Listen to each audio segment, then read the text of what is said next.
rows are so easy. Inverted rows shouldn't be easy. They're a really challenging exercise when you progress them correctly. Yeah, they're so easy. I could do them one-handed. See? Are they though? Yeah, they're so easy. I can do them with no hands. See? So easy.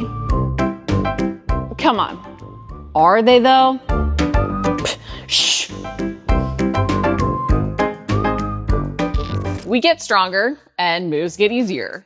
We advance and earn harder, more complicated, more challenging moves. But too often we write off the basics and we think we're above them when we're not. And those basic bodyweight moves we often think we're too strong or too advanced for, we need to return to more often and even perfect. They're a key component of us maintaining a strong mind-body connection and recruitment patterns. Not to mention, we need to recognize how many ways there are to often progress those moves that we haven't used in favor of just adding weight to exercises. Because often when we just start to add weight, we start to let ego get in the way. And this leads to us compensating during exercises to try to not have to step back in our training. It's why on exercises like the bent over rows, we can start to feel our elbows or our shoulders or our lower back, or even our neck hurt as we cheat to keep progressing the weight. It's even why we can end up with injury or our biceps doing all of the work. It's why we have to take time at points to go perfect those movement patterns with bodyweight moves like the inverted row. That's why in this video, I want to talk about the importance of this fundamental movement, as well as ways to progress it so you can really use it as that accessory lift to your heavy back rows or even your deadlifts. So now,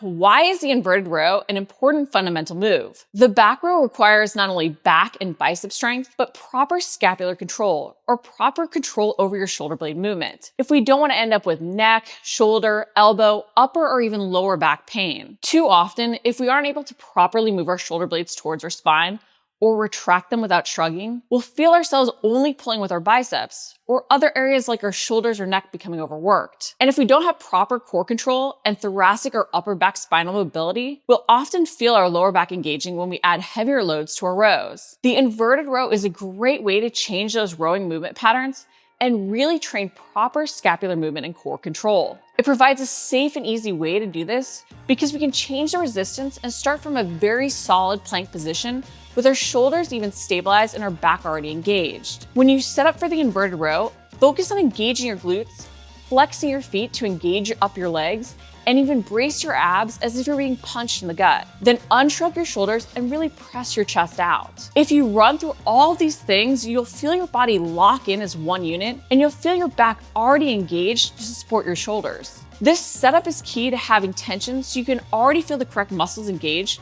while making sure you aren't compensating. It can help you make sure that you're truly extending your thoracic spine, as well as not just arching your lower back, which is why we so often feel during bent over rows our lumbar spine. Then because you're pulling your chest up towards the handles of a suspension trainer or a bar, you can really focus on leading with your chest, opening up more as you row. This can help you focus on pulling with your back, drawing your shoulder blades towards your spine. With this, really focus on driving those elbows down and back, and stop the movement when you want to round forward just to pull up higher. You want to focus on the pull really coming from the shoulder blades moving towards your spine. This focus on driving your elbows down and stopping the move can help you avoid shrugging so you are truly using your back to pull. This will teach you that proper back engagement and scapular control that will lead to a more powerful row. You can then lower back down and avoid sagging at the bottom to keep that core engaged and working, and even your shoulders protected. As you feel the correct muscles working and are fully in control, you then want to progress this move from here. But don't write off this basic version as you progress. Focus during this move on how you can mentally engage things hard to even challenge yourself through activation. Now, how can you progress the inverted row? Well, you can do the inverted row off a bar set up in a rig or a Smith machine.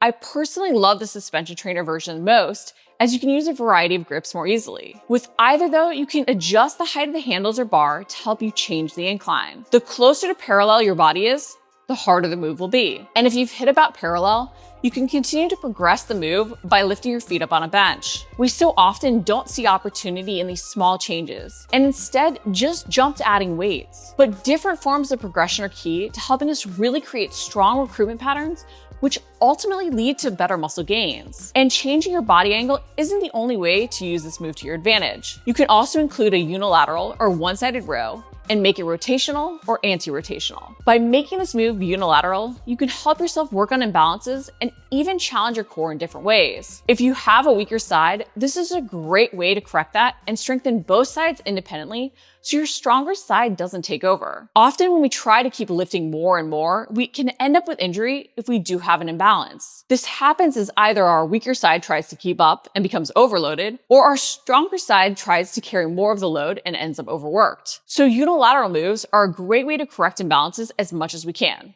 Because, well, we are human. But with the anti-rotational row variation, you're going to work on that core stability and challenge those obliques. You'll fight the urge to rotate open with the row, which will improve your core stability and allow you to avoid overloading your lower back especially. You may be surprised by how much making this unilateral row makes the move more challenging. And with the rotational row, you're going to work on that rotational core strength while also targeting those obliques more. Being able to power rotation properly is so important to our spinal and even hip health. Not to mention, this move is also amazing for your shoulder health, but very challenging. You may want to regress it a bit more to make sure you don't shrug as you row, but feel your back and even the muscles around your ribs, your serratus anterior, work to help you control the move even as you open back up. Both of these unilateral rows are way more challenging than they seem, and a great move to complement even your heavier lifts earlier on in your workout. And both can be progressed by moving closer to parallel. Just remember, rowing with one side is harder than the basic two-handed row. So start back a bit as you control the move before lowering the incline. Never let ego get in the way of you returning to the fundamentals. These basics help keep us strong and using the correct muscles to lift more and build that lean muscle.